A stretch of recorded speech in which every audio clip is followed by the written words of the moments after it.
Di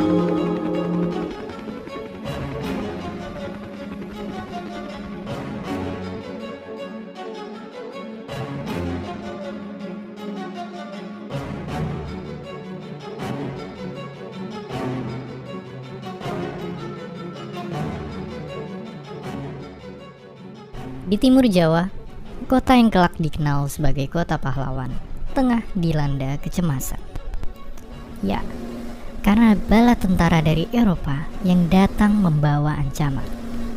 Dan di saat itulah, salah satu pemuda penting di jalannya perang ini hadir untuk ikut membakar bara perlawanan. Sebelum Bung Tomo berada di sini, perjalanannya bermula sebagai jurnalis. Dari menjadi penulis lepas, bekerja untuk kantor berita, sampai mendapatkan kesempatan membawakan kabar kemerdekaan dalam bahasa Jawa. Namun sayang, berita kemerdekaan belum jadi akhir manis bagi rakyat Indonesia. Sesaat setelah proklamasi dibacakan, Indonesia lagi semangat-semangatnya ngibarin sangsaka. Namun di suatu hotel, bendera bercorak lain malah berkibar di langit Surabaya. Pemuda yang baru ngerasain bebasnya kemerdekaan ngerasa terhina dan ngelawan sampai bendera sang lawan berhasil dihilangkan. Peristiwa itu bikin rakyat Surabaya menjadi waspada, karena mereka tahu sang pendatang bisa saja kembali untuk menjajah. Di sisi lain, pasukan sekutu datang ke tanah Jawa. Katanya mereka datang dengan tujuan yang netral.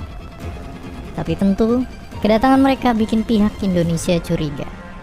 Takut ada sang penjajah lama membonceng di belakang. Dan benar saja, terjadilah berbagai gesekan dan ketegangan. Lalu pada puncaknya, sang pimpinan lawan sampai meregang nyawa. Inggris pun murka dan memberikan sebuah ultimatum kepada Surabaya. Kalau ditolak, mereka akan melepaskan seluruh kekuatan dari laut, darat, hingga udara. Surabaya sempat bimbang, ingin menghindari pertumpahan darah ini. Namun keputusan akhirnya tercipta. Kedaulatan bangsa akan terus dipertahankan. Ketika perang sudah di depan mata, rakyat-rakyat Surabaya mulai berkumpul dan bersiap, termasuk sang tokoh perjuangan, Bung Tomo. Melalui siaran radio bentukannya, Bung Tomo turut membangkitkan moral pejuang melalui pidato fenomenal. Saudara-saudara, rakyat jelata di seluruh Indonesia, terutama saudara-saudara penduduk Kota Surabaya,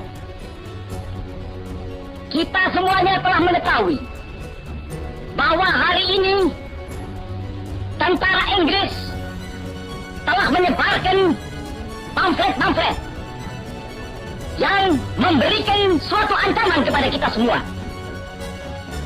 Kita diwajibkan untuk dalam waktu yang mereka tentukan menyerahkan senjata-senjata yang telah kita rebut dari tangannya tentara Jepang. Saudara-saudara rakyat Surabaya, siaplah keadaan genting. Tetapi saya peringatkan sekali lagi, jangan mulai menembak. Baru kalau kita ditembak, maka kita akan ganti menyerang mereka itu. Kita tunjukkan bahwa kita ini adalah benar-benar orang yang ingin merdeka. Dan untuk kita saudara-saudara, lebih baik kita hancur daripada tidak merdeka. Sebelum kita tetap merdeka atau mati.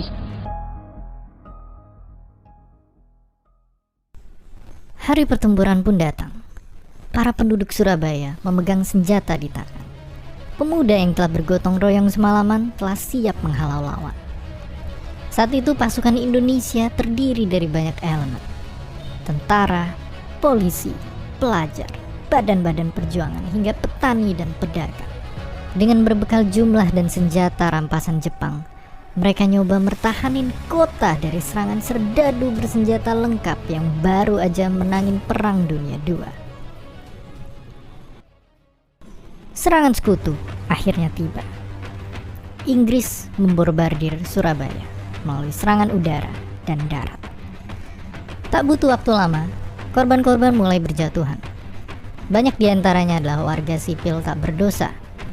Dari hari ke hari, perang berjalan alot dari pintu ke pintu.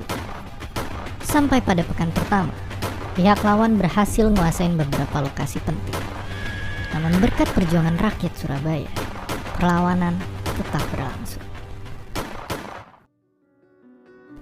Namun pada akhirnya, perang berakhir. Diperkirakan, sebanyak belasan ribu rakyat Indonesia gugur dari 3 minggu peperangan. Walaupun pasukan Indonesia berhasil dipukul mundur, kelak para serdadu Inggris mengakui bahwa perang di Surabaya ini menjadi yang terberat pasca Perang Dunia II.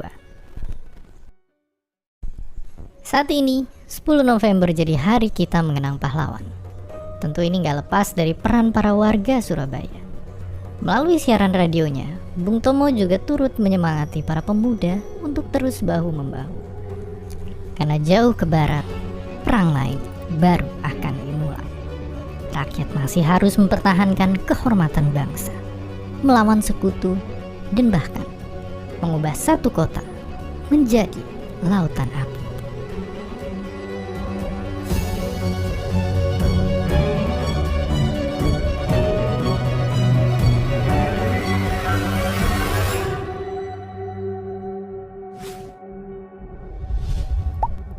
Terima kasih udah nonton Kok Bisa.